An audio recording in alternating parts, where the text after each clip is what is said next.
Big boss final voting అసలు ఏం జరుగుతోంది? చివరి నిమిషంలో ఎవరు గెలవబోతున్నారు? ఈ ఓటింగ్ డ్రామాలో ఉన్న అసలు ట్విస్ట్లు ఏంటో ఇప్పుడు లోతుగా చూద్దాం. ఇది బిగ్ బాస్ ఫైనల్ వీక్ కదా. ఇక్కడ ప్రతి ఓటు, ప్రతి గంట చాలా అంటే చాలా ముఖ్యం. ఒక్క చిన్న మార్పు చాలు మొత్తం ఫలితాన్నే తలక్రిందులు చేసేయగలదు. సరే, మరి ముందుగా అసలు ఈ రేసులో ఎవరు ముందున్నారు? ప్రస్తుత ఓటింగ్ లెక్కలేం చెప్తున్నాయో ఓసారి చూసేద్దాం. లేటెస్ట్ ట్రెండ్స్ ప్రకారం చూసుకుంటే తనుజ కొద్దిపాటి ఆధిక్యంతో టాప్లో ఉన్నారు. కానీ పవన్ కళ్యాణ్ అస్సలు గ్యాప్ ఇవ్వట్లేదు, సరిగ్గా ఆమె వెనకే ఉన్నారన్నమాట. ఇక మూడో స్థానం కోసమైతే మామూలు యుద్ధం జరగట్లేదు. తనుజ ఆధిక్యం ఎంత అనుకుంటున్నారు? కేవలం 2.2%. ఇది ఎంత తక్కువంటే ఒక్క రోజులో ఓటింగ్ సరళి కొంచెం మారినా సరే మొత్తం ఫలితమే మారిపోతుంది. ఇంత గట్టి పోటీ ఉన్నప్పుడు కంటెస్టెంట్ల జర్నీని చూపించే ఏవీలు ఓటింగ్పై చాలా ప్రభావం చూపిస్తాయి. మరి ఈ ఏవీలు ఎవరికి ప్లస్ అయ్యాయి, ఎవరికి మైనస్ అయ్యాయో ఓసారి విశ్లేషిద్దాం. తనుజ ఏవీలో ఆమె ఎమోషనల్ జర్నీని బాగానే చూపించారు.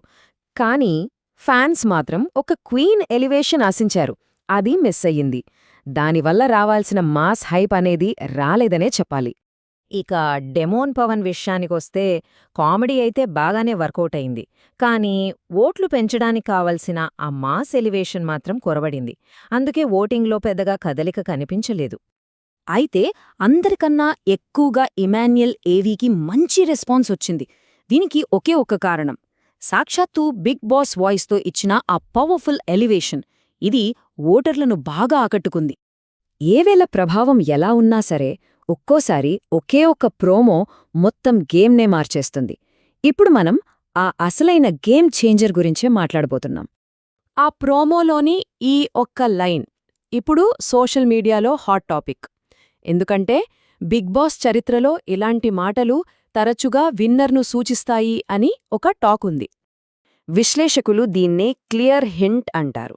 సింపుల్గా చెప్పాలంటే షో నిర్వాహకులు ప్రేక్షకుల ఆలోచనను ఒకవైపుకు తిప్పడానికి ఉద్దేశపూర్వకంగా వేసిన ఒక ఎత్తుగడన్నమాట.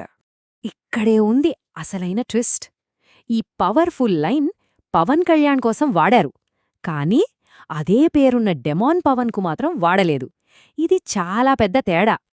ఒక్కసారి లెక్క వేసుకుంటే ఒకవైపు ఈ క్లియర్ హింట్, మరోవైపు స్టార్స్ సపోర్ట్, వీటికి తోడు ఫైనల్ డే ఓటింగ్, ఈ మూడు కలిస్తే పవన్ కళ్యాణ్ ఓట్లలో భారీ పెరుగుదల రావడం దాదాపు ఖాయంలా కనిపిస్తోంది. అయితే కథ ఇక్కడితో అయిపోలేదు. పవన్ కళ్యాణ్ గెలుపు అంత సులువు కాదు. ఈ రేస్లో ఇంకా కొన్ని చివరి అడ్డంకులు, కొన్ని ట్విస్ట్లు మిగిలే ఉన్నాయి. అందులో మొదటిది సంజనా ఏవీ. ఇది గనక ఒక పక్కా మాస్ ఏవీ అయితే అది నేరుగా ఇమాన్యుయల్ ఓట్లను చీలుస్తుంది. ఎందుకంటే ఇద్దరి ఓటర్ బేస్ దాదాపు ఒకటే. దాని ఫలితంగా ఇమాన్యుయల్ 4వ స్థానానికే పడిపోయే అవకాశముంది. అప్పుడు డెమాన్ పవన్ 3వ స్థానంలో ఇంకాస్త స్ట్రాంగ్ అవుతాడు. సరే, ఇన్ని లెక్కలు, ట్విస్ట్లు చూశాం కదా. మరి వీటన్నింటినీ బట్టి చూస్తే ఫైనల్ విన్నర్ ఎవరు కాబోతున్నారు? ఆ అంచనా ఏంటో చూద్దాం. ప్రస్తుత అంచనా ప్రకారం తనుజ విజేతగా నిలిచే అవకాశాలు ఎక్కువగా ఉన్నాయి.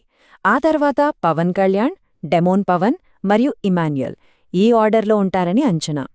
కాని ఒక్క నిమిషం, ఇది కేవలం ప్రస్తుత ట్రెండ్స్ ఆధారంగా చేసిన అంచనా మాత్రమే. బిగ్ బాస్లో, ముఖ్యంగా ఫైనల్ రోజున ఎప్పుడు ఏం జరుగుతుందో ఎవ్వరూ ఊహించలేరు. ఇది మనం గుర్తుపెట్టుకోవాలి. ఇప్పుడు అసలైన ప్రశ్న ఇదే: ఈ చివరి రోజు ఓటింగ్ పవన్ కళ్యాణ్కు అనుకూలంగా వచ్చిన ఆ హింటును నిజం చేసి అతన్ని విన్నర్గా నిలబడుతుందా, లేక తనూజ తన ఆధిక్యాన్ని కాపాడుకుంటుందా? ఈ చివరి ట్విస్ట్ కోసం మనం ఎదురుచూడాల్సిందే.